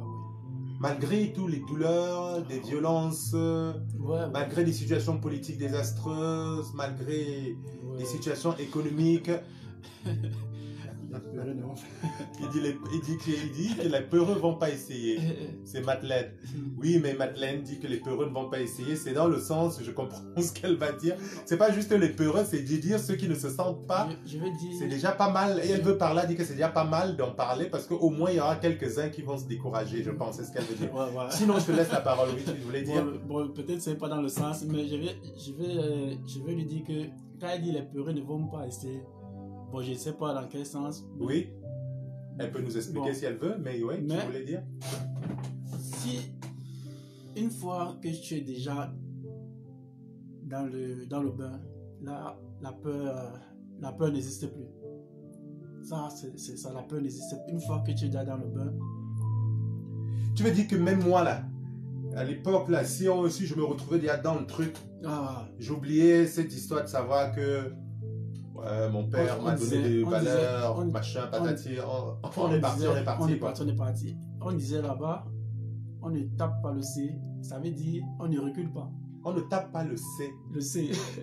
On ne tape pas le C. Donc, comme le C c'est comme ça. Donc, quand tu fais comme ça veut dire que tu veux rentrer. On fait un C. Ah, on ne tape pas le C. Donc, ça veut dire qu'on ne recule pas devant l'obstacle. Donc, quand tu es devant, c'est devant. Et là, on dit on ne tape pas le C. On ne tape pas le C. Ah, coach, on ne tape pas le C. Delphine, on fonce. On ne tape pas le C. Il faut dire ça à tes élèves. On ne tape pas le C. On fonce. Donc, quoi qu'il arrive, c'est devant. En fait, vous nourrissez de l'enthousiasme, des motivations, des forces. Il y a une forme de solidarité comme ça qui fait que ça porte même les plus faibles, en fait. Et la semaine prochaine, nous allons parler du voyage et certainement, on aura l'occasion de parler de ceux qu'on voit qui ne peuvent plus continuer, qui doivent mourir et qu'il faut abandonner peut-être et partir. Bon, abandonner, ouais, il y a d'autres qui se découragent. Bon, ils restent sur place là-bas. Pour ceux qui marchent à travers le désert, quand les forces défaillent, quand la personne ne peut plus avancer, C'est la mort. Ça, les autres sont bien obligés de l'abandonner, partir. ouais, ouais, c'est chacun pour soi. Hein. C'est chacun pour soi. Oui, mais vous avez beau être solidaire, mais sauf qu'il y a des choses dont on ne peut pas. Oui, il y a des choses qu'on ne peut On ne pas. va pas porter son corps malade C'est sur ça. des longueurs de kilomètres dont on ne Kilomètres. maîtrise même pas. Même À quel pas. moment ça va s'arrêter, quoi. On ne sait pas où c'est le bon chemin, où c'est à gauche ou c'est à droite. C'est ça qui est... On parlera aussi la semaine prochaine, tu nous expliqueras peut-être comment ça se passe, les pisteurs, les guides à travers le désert, parce que Ouais. se retrouver au désert, c'est pas non plus... Ouais. C'est pas... Parce que des gens qui connaissent pas le désert pensent que le désert, c'est comme un chemin du village, quoi. Tu tournes derrière le manguier, après il y a un avocatier, et tu coupes... tu coupes derrière la case du vieux père là, et machin. Non, le désert, c'est quelque chose qui s'étend comme l'océan, quoi. Je veux dire, on ne sait pas quel est le chemin, en fait. On ne sait pas comment suivre, par où passer, en effet, c'est ça. C'est pas tracé. Hein. C'est pas tracé. C'est toi qui Il n'y a pas des autoroutes, quoi. C'est toi qui crée ton chemin. Bon. Il y a les passeurs ont Ouais. des guides qui Oui, connaissent le qui chemin connaissent, et il faut ouais. le suivre. Il faut le suivre. Et puis tu nous expliqueras, parce que moi je crois que ce sont des gens généralement impitoyables, c'est-à-dire que Ouais. quand il faut partir, on part, quoi. On les appelle les bouzous. Les mbouzous, c'est-à-dire quoi les mbouzous? C'est les gens du désert, les gens qui vivent D'accord, c'est les gens qui ont la maîtrise du oui, désert, quoi. la maîtrise du désert. Et donc tu expliquais que la peur, ça n'existe plus. Non, non, non, non. Mais il y a quand même des moments où on a peur, c'est à quel moment? Il y a des moments où on a peur quand même. La peur. Jamais, jamais.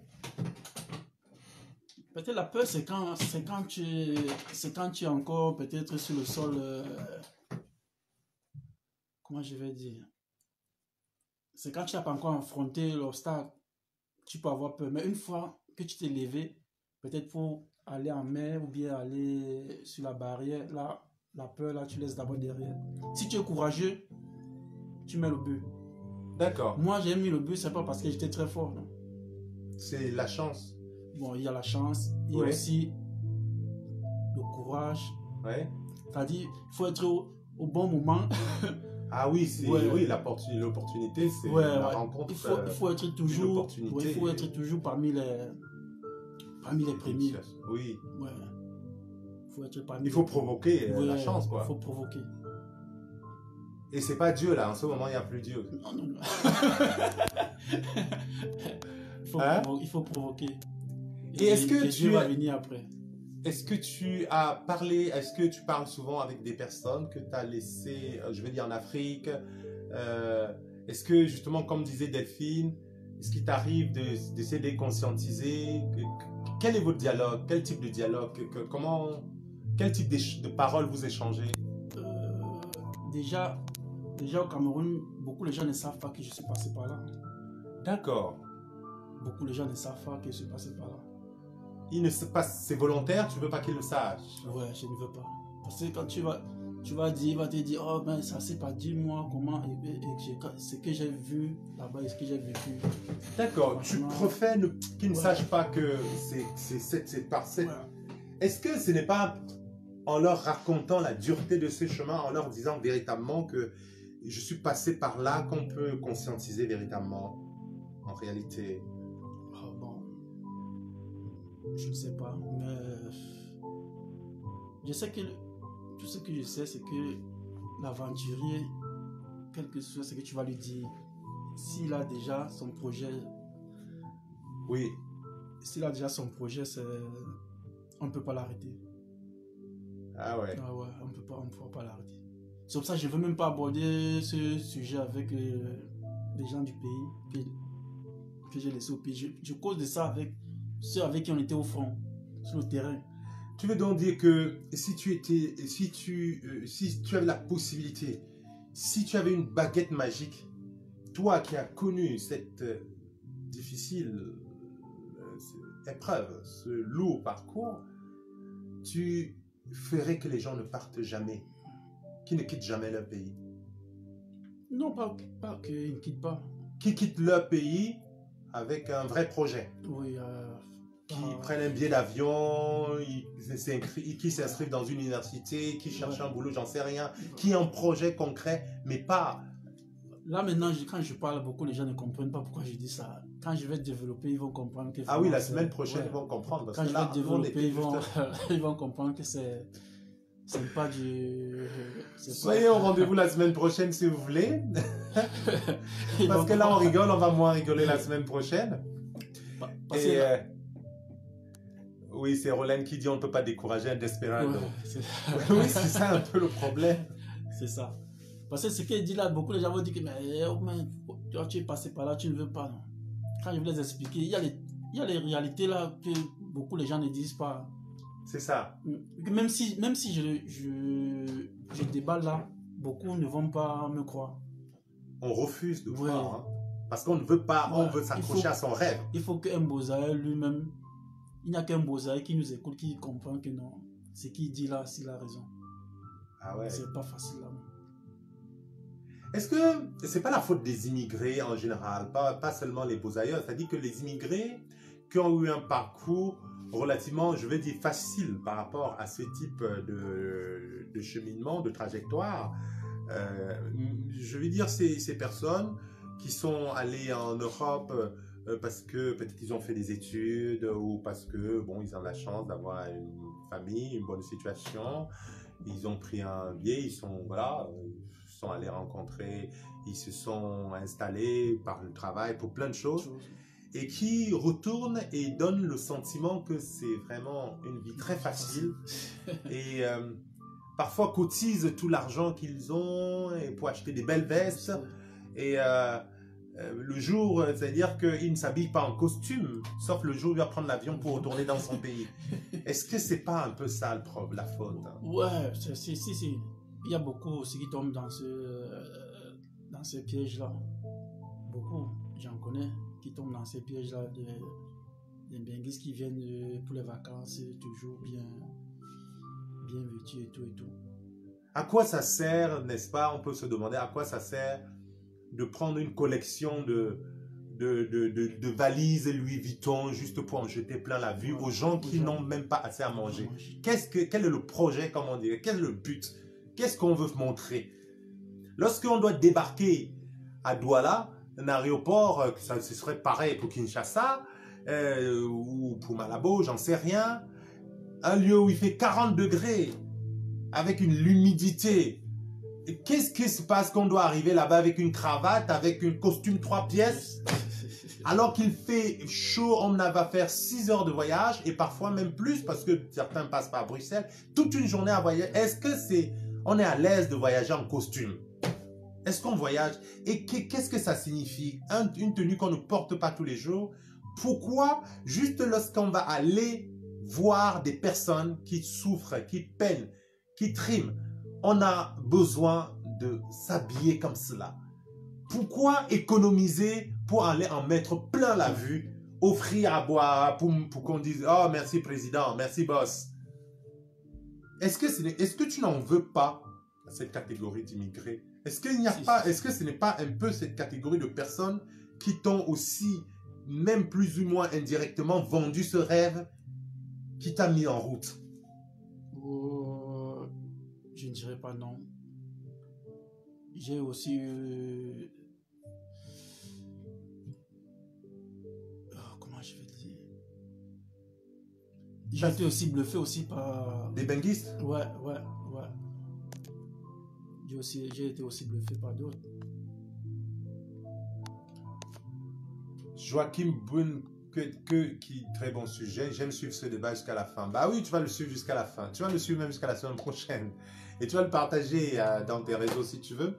Parce que la semaine prochaine, nous allons parler essentiellement du voyage. Parce que là, aujourd'hui, nous étions en train de faire l'entraînement. Un peu comme lorsque tu étais parti la première fois en Guinée tester. Ouais. On était en train de comprendre les ressorts, les motivations. Qu'est-ce qui habite l'être humain au moment où il décide de s'en aller?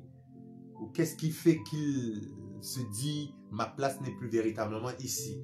C'est pour ça que nous allons parler de l'idée à la concrétisation. C'est-à-dire que du projet, de l'idée de partir au moment même où on part. C'est-à-dire que ça devient concret. Me voilà avec mon sac à dos et quelques t-shirts à l'intérieur. 2 pantalons, 2 t-shirts. Et tout ça reste même, hein, parce que quand on parle des désert, tu as juste la tenue qui est sur toi. Parce que tu n'as plus rien en dehors de ton pantalon. C'est tout. À toutes ces histoires-là, on les abandonne tout ça. Tu as juste ta bouteille d'eau. Ah ouais. Et biscuits, c'est tout. Et la bouteille d'eau, ça tient longtemps?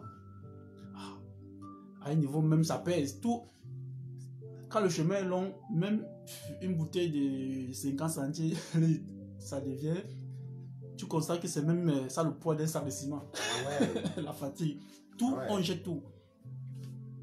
Parce qu'on ne veut plus quelque chose qui va t'encombrer. Même l'eau que tu as pris pour te soulager, tu constates que ça pèse même. Ça te pèse, tu es obligé de jeter. Quand tu prends, tu jettes. Oh, c'est 50 centilitres d'eau, salut. C'est rien. C'est rien. Et surtout, ta survie en dépend. Voilà. Malgré le fait que ta survie est accrochée à cette bouteille d'eau, tu peux t'en défaire parce que c'est lourd. Tu trouves ça lourd. Ah ouais. Oh, c'est 50 centilitres, mais tu trouves ça lourd. Ça, c'est des choses qu'on n'imagine même pas. Tu trouves ça lourd. On pense qu'on a dans son sac à dos au moins l'équivalent de 5 litres d'eau pour... Parce que sur la route, il n'y a pas de ravitaillement, quoi. Zéro. On n'est pas à l'armée. Zéro ravitaillement. Zéro. Quoique même à l'armée, en temps de guerre, les ravitaillements n'arrivent pas. Hein. Il n'y a pas de source au désert. Si tu veux boire du sable, vas-y, tu vas le boire. Donc on est obligé de faire un travail sur soi pour résister à la soif. On peut être tenté de boire ses urines carrément. Ouais. Ah, ça c'est courant ça. Ouais.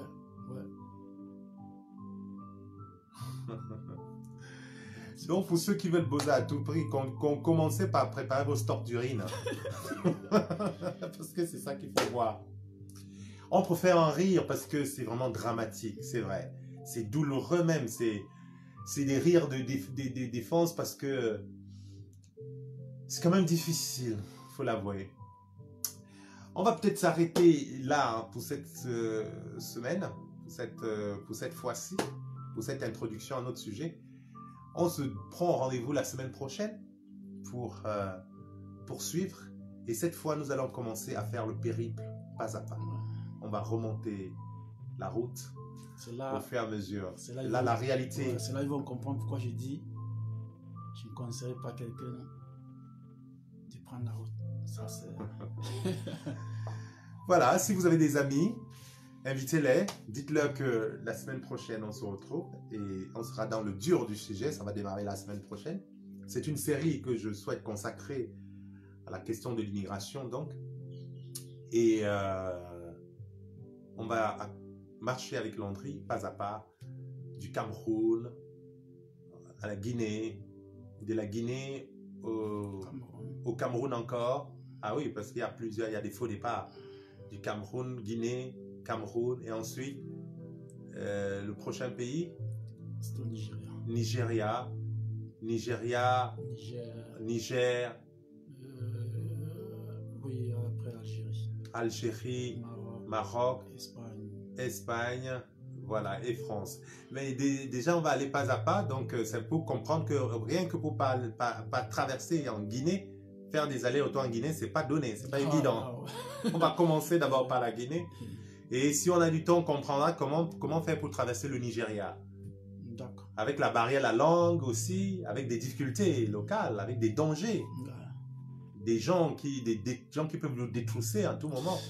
Ils peuvent même vous tuer, peut-être parce qu'ils pensent que vous avez de l'argent sur vous. Ils se disent que les Bouzaïens ont de l'argent, donc il faut les détrousser en tout cas. Et lorsqu'on arrive au Maroc, en fait en Algérie, lorsqu'on commence à traverser le désert, on croit qu'on a beaucoup souffert, on se dit qu'on a beaucoup galéré. On ne sait pas que non, ça n'a rien à commencer. C'était que le début. En tout cas, je vous souhaite très bonne soirée chez vous. Nous nous donnons rendez-vous la semaine prochaine avec Landry pour poursuivre cette réflexion. sur le parcours d'immigration. Merci à vous d'avoir été là. Partagez, si vous voulez, hein. Ça peut aider, non? C'est pour ça que tu le fais, en tout cas. Oui, Ce n'est pas juste parce qu'on n'a rien à faire et on veut parler devant une caméra, on s'en fiche. Et l'idée, c'est vraiment parce que nous pensons que ce sont des affaires très sérieuses et qu'il est important que autour de nous, on en parle pour ne plus en faire un tabou, pour en faire un sujet de connaissance. Parce que le problème est que ceux qui en parlent, souvent on parle mal, on est sur l'aspect épique, parfois sur l'aspect hystérique, et aussi, même j'avais dit, on l'entoure des aspects fantasmagoriques en oubliant la réalité, la dureté.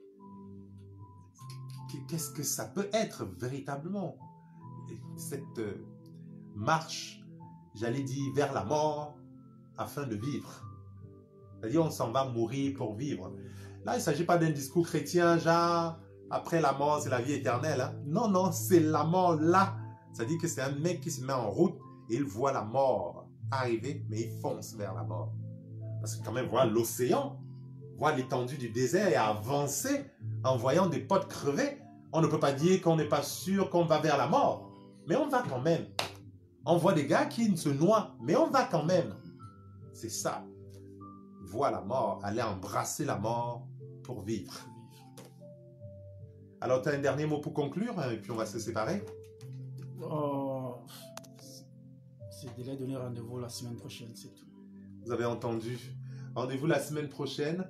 Et bonsoir encore à Isaac Sisfal, qui est chargé de faire diffuser notre message dans les réseaux. Et à la semaine prochaine. Merci à tous d'avoir été là, notamment à toutes. À très bientôt. Pour vous qui allez regarder après, retrouvez-nous la semaine prochaine à même heure pour continuer la suite de ce voyage.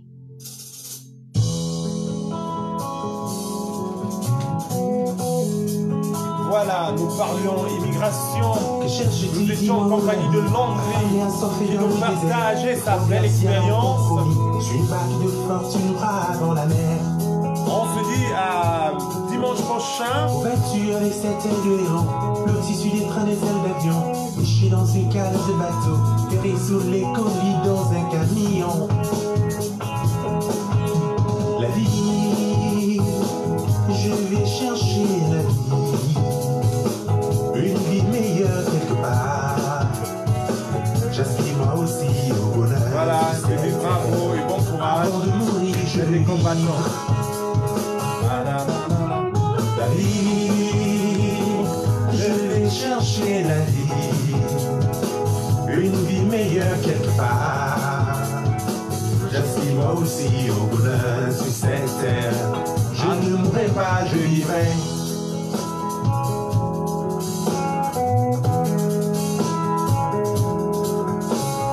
Qu'as-tu donc gagné au change? Ces humiliations, ces déboires. Te voilà comme une bête étrange. Pourquoi ce si grand désespoir? Oh, que tristesse et douleur, déchirement, nostalgie engage. J'ai bien peur que ce bonheur ne reste qu'un rêve, un futile mirage. La vie, je vais chercher la vie, une vie meilleure dans cet ailleurs. Au plus rien à perdre, mais tout à gagner. Qu'importe le prix, je m'en vais. La vie, je vais chercher la vie. Un voile d'espoir en d'autres terroirs. J'ai le cœur en peine, mais faut pas que je traîne. Ah si seulement j'avais le choix.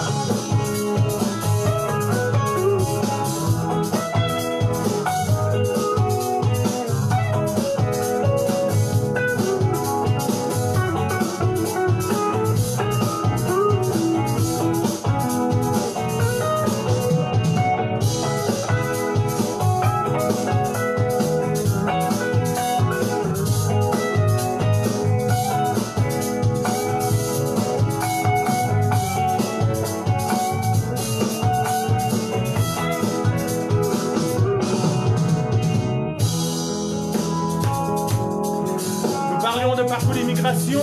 Partagez dans vos réseaux. L'émission est terminée. Vous regardez en vidéo.